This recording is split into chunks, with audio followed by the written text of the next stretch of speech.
La fidélité à l'évangile est exigeante, mais elle rend libre et profondément joyeux. Ne laissons pas la peur étouffer notre mission. Soyons doux et humbles, mais cherchons à adapter à tout prix aux vérités de ce monde pour plaire.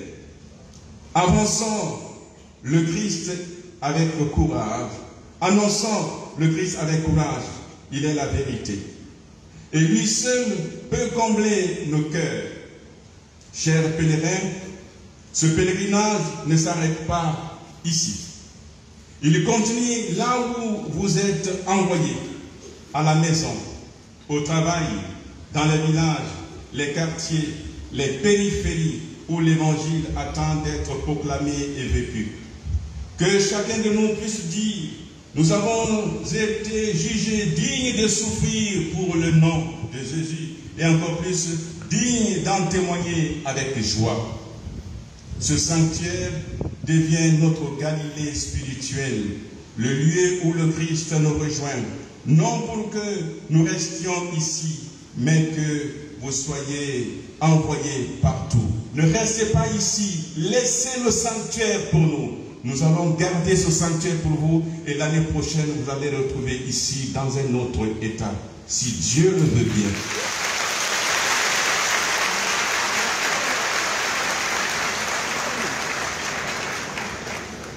La Guinée traverse une période de transition délicate, marquée par des aspirations profondes à une refondation politique, sociale et institutionnelle.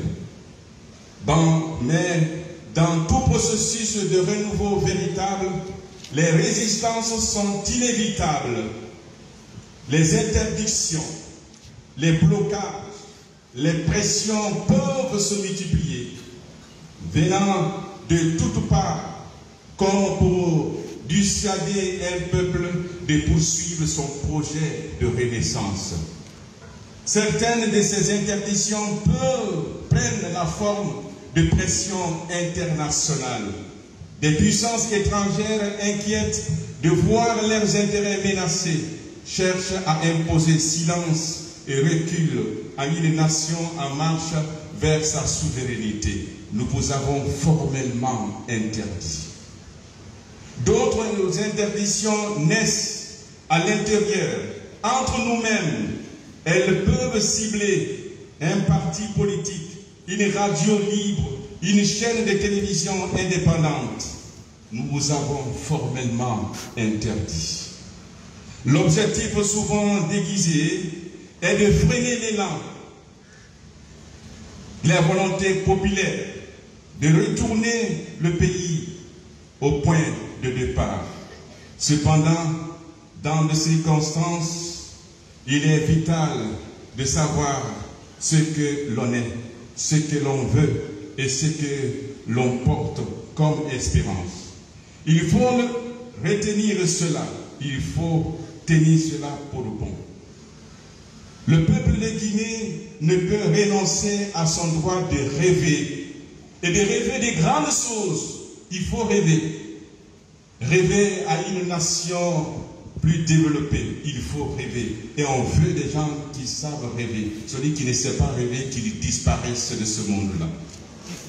De s'exprimer, de construire une société juste et fraternelle. Rêvons construire cela. Ne comptez pas sur le nombre d'années, ça n'importe pas. Ne priez pas, par exemple, pour moi, mon Seigneur, que Dieu te donne de longues années. Ça n'importe pas. Priez pour moi pour que chaque seconde, chaque heure que le Seigneur me donne, que je puisse les remplir convenablement pour ne pas épuiser ce sol et cette église-là. C'est ce que je recherche dans ma vie. Le nombre d'années ne m'intéresse pas. Si c'est Dieu veut de moi que je parte, j'irai rejoindre mes parents qui reposent déjà là et qui ont construit déjà au paradis des buildings pour pouvoir m'accueillir. Je suis convaincu de cela. Oui, frères et sœurs bien-aimés, il faut rentrer dans cette mouvance de l'esprit. Quant à l'épineuse question des interdictions dans certains secteurs d'activité de la vie socio-politique, nous disons humblement aux membres du CND, puisque ce sont les militaires et ce sont mes parents, parce que mon papa était militaire, j'ose vous dire, cher papa, chère maman, humblement, les membres du CND et du gouvernement, ne faites pas taire la voix. Jamais ne faites taire la voix. Ne dites jamais nous vous avons formellement interdit. Ce moment est trop crucial pour nous. Il faudrait, à notre humble avis, poser des bases solides d'un dialogue inclusif, sincère et durable pour que cette transition soit la dernière transition dans notre pays. Alors il faut oser poser des actions dans ce sens-là. Et cela dépend de nous, frères et sœurs bien-aimés, que cette transition soit la dernière. Ne nous pressions pas, prenons le temps de bâtir quelque chose sur le sol, sur le roc et non sur le sable qui va encore disparaître dans quelques temps. Les opinions des Guinéens, lorsqu'elles sont exprimées dans la vérité, dans l'amour et dans le respect de la dignité de l'autre, ne devraient jamais être perçues comme une menace, pas une menace. Ne suivons pas des gens qui passent de partis politiques et de partis politiques parce qu'ils n'ont pas une conviction claire. Ils mangent la nuit et ils s'y taisent le jour. Dans ces conditions, elles deviennent une richesse, ces revendications, et donc un véritable ferment de paix et de quiétude sociale. À nos autorités, nous demandons humblement porter des projets qui durent, des œuvres qui élèvent, des décisions qui rassemblent. Voyez combien nous sommes aujourd'hui. Si les fils Kati avaient préféré avoir le pouvoir, rester au Sénégal et en venant ici, en devenant roi, est-ce que nous allons être là aujourd'hui avec ce nombre-là? Rêvez grand, fonder quelque chose qui dure.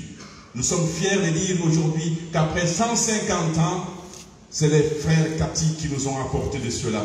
Alors je veux que les membres du gouvernement, aujourd'hui qui ont la décision aujourd'hui, qu'ils fassent la même chose, qu'après 150 ans, on puisse dire, voici l'œuvre de tel et de tel, que nous serons fiers de célébrer avec joie. Ne optez pas pour des projets éphémères. On mange aujourd'hui et c'est fini. Votez pour des projets qui durent et dans le temps. Et que l'histoire puisse retenir donc nos noms, non pas pour avoir imposé la force, mais pour avoir bâti l'unité, enraciné la justice et préparé l'avenir. C'est ainsi que vous entrerez, chers parents, chers papas et mamans, des membres du CND, dans la mémoire du peuple et dans la bénédiction même de Dieu.